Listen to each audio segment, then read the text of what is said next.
make it double. Okay, and make it double. Avoid the elevators. Avoid the elevators. Welcome to Wellness Wednesdays, where we talk about all things wellness and exactly what it means to be well. I'm Amy Simpson, and today I'm so excited because I am here with Lailani, who is going to share her experiences with walking more and making sure that she's clocking her 10K steps every single day, which is something that I struggle with. So this interview is a little bit personal because I'm going to take all of this advice and implement it into my everyday life. So Lailani, thank you so much for joining us and sharing your experiences today. How are you doing? I am good. Yeah? Yeah. Good. So we're going to go ahead and get right into the questions, and then we're going to play a really quick game of true or false, okay? Sure. All right, so my first question is, so how long have you been following the routine of getting 10,000 steps every single day? So 2018. Okay. I've realized I'm getting older, and I really need to.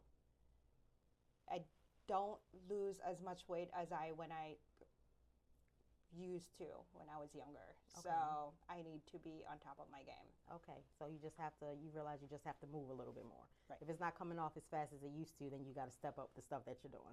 Right. Makes perfect sense. Okay. Yeah. So what made you start really reaching into wanting to do the 10K? I know that you wanted to start getting moving a little bit more, but was there any defining moment that made you say all right, this is the number that I have to stick to?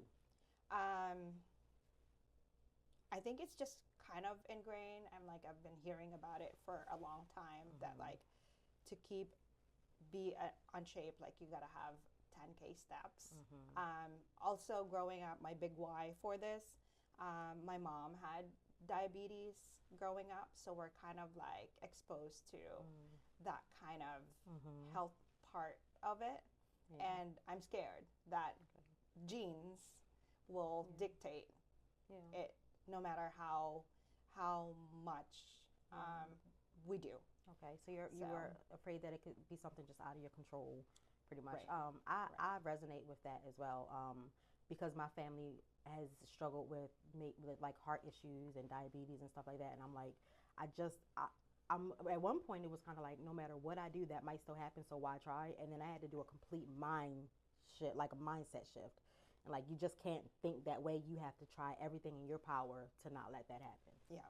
Yeah, so that was kind of the shift that you had as well. Yeah. All right, so do you combine getting your steps in with hobbies and activities and errands and stuff like that to make it a little bit easier? I do. Sometimes I'm even shocked how many steps I've already had. Sometimes even just cleaning my house get me there. Yeah. Or going to Target gets me there. Yeah. So a lot of it, but it doesn't excuse me, even if I do all those errands and I already had my steps, it doesn't excuse me not working out or doing the rest of my steps. Yeah. So how's it work with it? Because I know sometimes you forget, you're getting your steps in, but you forget to track it. So is that kind of discouraging when that happens? I feel like it's already, before, at the beginning it was, because I feel like I cheated in a way because I haven't counted them, but it's part of my routine now, so that sometimes I would forget to put my watch on and it's already noon. Okay. And I've already done a lot of the steps that I've done, so it hasn't really counted that, but it still doesn't excuse me from doing the rest of the day for putting my steps in. So at that point, let's say you get to for a fact, because you've been doing this for a while, so you know that you've gotten at least 5K steps, what that looks like. So then you haven't tracked it, so then you start tracking it and you're okay, you get to another 5K for the evening. You don't feel a need to make that number say 10 because you know that you've gotten exactly the amount of steps that you needed to get. Yes, so in the spring or warmer weather, I really do try to go around our parking lot here in the office, and I know if I go 4 times there, it's a mile, which means 2,500 steps for me. Love that. Okay. So, now see, that's good. I want to make that note because that's exactly the information that I need to know. So if I walk around our office building 4 times, you said 2,500. 2,500. Okay. That's 1 mile. So if I do 2 miles or 3 miles, then that gives me the number. And that's that's easier to kind of calculate it in your head rather than looking at, having to look at the device. And then speaking of devices, so you use your phone, you use your watch, you have a smartwatch. And then what other resources or apps or whatever do you use to help track? Signed up for Noom, and so that one also helped me track my movements. So it's not just my steps. So it also different exercises that I do on a daily basis. not vigorously, kind of, even just like shoveling snow last week, it Okay. even counted for me. So, Okay. so Gotcha. that's, I want to know a little bit about like your mental state. So you in walking and just like making that a part of your everyday life, has that helped with you with your mindset as far as just like your mental state? Do you feel more energetic, more positive? oh yeah. Yeah. So when I feel like I'm in a rut, a lot of us in where we are in our profession, in real estate most Yeah. likely, we need to kind of burn off some steam a little bit. So I find that walking is my way to kind of and be by myself and in my just in my head and be out there makes it a lot easier to just let go. Yeah. Okay. Yeah, So you kind of use so that personal time. So it's you're my getting therapy. you get your steps in, and you kind of like using it as your personal meditation time too, to kind of like center yourself. Right. Because we are in a very chaotic industry sometimes, and we Right. have to find a way to kind of like ground ourselves. So that's kind of like how you ground. Yes. I love that so much. All right. So now let's get into the mindset of how you get through the days when you feel unmotivated to track those steps. A lot of days, Yeah. actually, especially now the weather too. It's been so cold outside. Usually, I use my dogs as my motivation to just Okay. get out there. Even now with the weather, they don't even want to go out there. It's So too why would cold. I want to take them out there, right? But again, going back to why am I really doing this? Do I want to prevent diabetes and lose the weight that I really wanted to, or just sit in a couch and not do anything? So again, in my head, I'm like, instead of me just sitting in a couch watching something, while I watch something, I might as well just put my steps in, right? Yeah, absolutely. So that's kind of like what my main motivation is. Okay. And like on those days where, let's say you're under the weather or you just can't get out there and you don't get 10K steps, do you beat yourself up about that? Not really, because the following day, then I would go back up again and Yeah. probably would be more than the 10K Yeah. steps that I did. So Okay. it's most of the day. Sometimes I goal myself to at least have like 6 days straight of doing Okay. 10K steps. If I don't, then I just make it Okay. So if you over miss the one, then following you day. just add another day, and it's just Right. that simple. So that you're making it, because one day isn't going to stop all of your progress, right? Right. So Right. you just make sure that you just make it up another time and you don't beat yourself up about it, right? Yeah, I yeah. think that a lot of people kind of like, we beat ourselves up if we miss a day in the gym, or if we're logging our steps and we don't log them, or we skip a day, or we're under the weather, or we're just too tired. Sometimes we just have a day where we're just too tired and we're like, I'm just going to rest today. And then we spend the next week saying, you know what, forget it. I shouldn't have took that day off. I'll just start back next week. Right. So you have a very healthy mindset when it comes to just getting right back on track. Right, because I know myself. If Yeah. I stop like for a few days now, then it's like it's harder to get back on Yeah, there. it's always harder to start again. Right. So if I stop that, then the other exercises that I do, then it would be harder for me to lift weights. Yeah. Then I go back track and cannot do 5 or 10 pounds anymore. So then I can't do that. Absolutely. So. Yeah, that makes sense. Now I want to know about some challenges that you faced in this journey to just like make sure that you hit that number. Again, big time right now is the weather.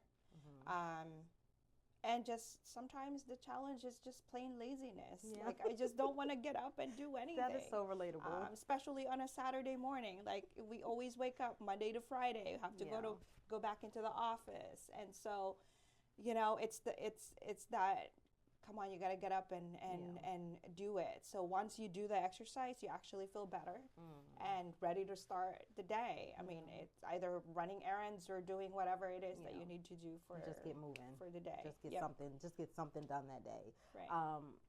That I think the laziness part that's so relatable, because sometimes you're just like, no, just the answer is just no, like Right. not right now, not today. You touched on how you get steps in like around our office building, so that brings me to my next question. What do you do to fit it into a busy schedule? So like what we always do in real estate, like we always being told, create your schedule, right? Yeah. So Yep. Time block. walking is the same thing. Or even just sitting in our offices, I put a timer on my phone. So I at least an hour or an hour and a half, I do a walk in our floor. Or if I take a bathroom break, I mostly just purposely go upstairs in the other bathrooms upstairs, not to just check out the bathrooms, but just make sure you but get to those make extra sure steps I get in. the steps in. And just just the reminder to just get up and do, even just in the office, I just sometimes just get up and then just march in place. Yeah. Just to get those steps in. That makes sense. I think what I'm going to take from that is like, Amy, stop taking the elevator and get your butt on the steps. Because I say I'm going to take the steps, and then I get out there and I see that elevator, and I'm like, I'll take the steps next time. So you just add it in wherever you can all throughout the day. My aunt told me one time that what she does is she'll park really, really far away from, like, if she's going to Walmart, she'll like park in the complete opposite end of the parking lot so that she is forced to walk to all the way to the store and then all the way back to the car. Right. Yeah, so those little things like that, add and stuff like that in. Right. I have yet to do that, but I might start today. I might start. All right, because you did mention the weather a couple of times, tell me like how you adapt to the weather. Getting the dogs out there, because you said they don't really want to go out there either. So, like, how do you adapt to that to make sure that you just get out there? Do you maybe bundle up? Like, what do you do? Bundle up if I really need to, like, really let up some steam if work really gets too crazy. Bundle up. And my neighbors are very active neighbors, and if they're older and they can do it, why can I not do it? So if I see them walking out there in their heavy hats and gloves, I have no excuse, right? One other thing is I bought a treadmill finally for Christmas, so that was my gift for myself.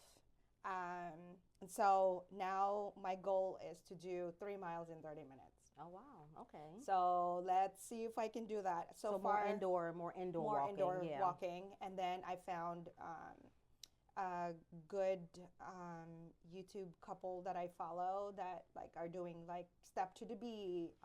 Juice and Toya is a good one on YouTube if you guys want to follow them. Okay. They have different types of exercises also, but like I like the Step to the Bee. They have like dumbbells and all kinds of exercises that they do too. That is so cool. You said Juice and Toya. Okay, I'm going to make sure that's on the screen because we could all use a little inspiration. Right. Yeah. Right. For somebody who wants to start getting for me, who wants to start getting 10K steps a day, what's your biggest piece of advice? The biggest piece is to just get up an hour. Just get up, Be mindful of like the time that you're sitting at your desk. Okay. And then just get up, if it's just here inside or like even going to the bathroom and make it double. Okay, and make it double. Avoid the elevators. Avoid the elevators. All right, so we have reached the true or false segment. Are you ready for a quick game of true or false? Sure. All right, so we haven't talked about these questions already, but they are not hard, I promise. All right, so true or false, hitting 10K steps every single day is super easy. False. Okay, great. True or false, walking can sometimes improve your mental health? Yes. Okay, true. Very true. Okay. True or false, you can split your steps up all throughout the day? Yes. True. Okay. True or false, you have to be in shape to start walking? No. False. False. Okay. Great. You just have to start somewhere. Just have to start somewhere. I love that so much. All right. This was really, really great. Do you have any final thoughts or anything that you want to let anybody know? Me, since I'm like soaking up all this information for myself. Really just know your big why. Why are you really doing this? I mean, for most of us, it's really for ourselves. Yeah. We want to live longer and have fulfilling lives, right? So, and be healthy. We can't really do our job to the best of our abilities if we're not healthy. Absolutely. So, health is wealth. There we go. I love it. Thank you, Lailani. Thank you so much for joining us. This was amazing, and I'm definitely going to come and knock on your door and get a lot more information and advice from you. So, everybody, I hope that you got so much from this awesome interview, and be well.